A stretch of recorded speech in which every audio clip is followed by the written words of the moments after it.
عمي، شوفوا ريحة النفسية كيف بتكون. اسمعوا صوت العصافير،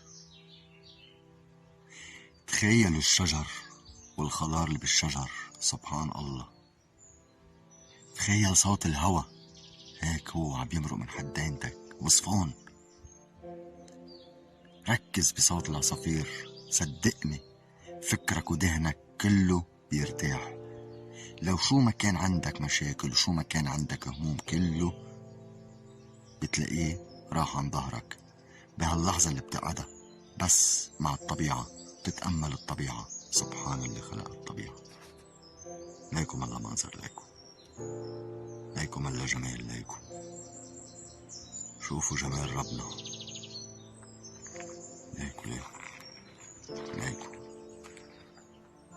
ليكوا الشمس ما أجملها. هيدا اللي بيقلي بدي روح مدري لوين لريح نفسيتي، وهيدا اللي بده مدري شو يعمل ليريح نفسيته. ما بدها شي، تيجي تقعد بينك وبين حالك بهالطبيعة، تتأمل صوت العصافير، تتخيل الشجر، تسمع صوت الهوا.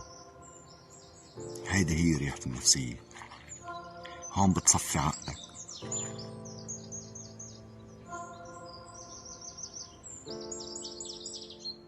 سامعين صوت العصافير ما أجمله؟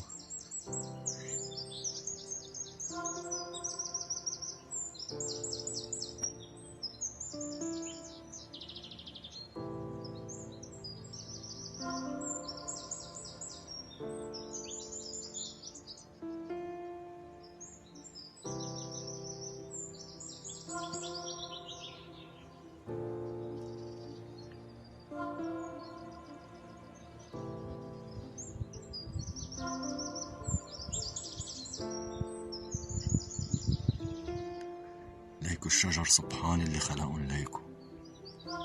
ليكوا الغصون.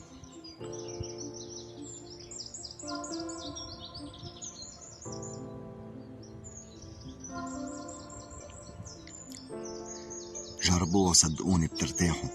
شو ما كان عندك هم، شو ما كان عظهرك حمل وقديش بكون تعبان فكرك، بس تجي تقعد مع الطبيعة تتخيل هالشي كله، ما بقى بتفكر بشي، بتريح دماغك، بتنشط عقلك من أول وجديد.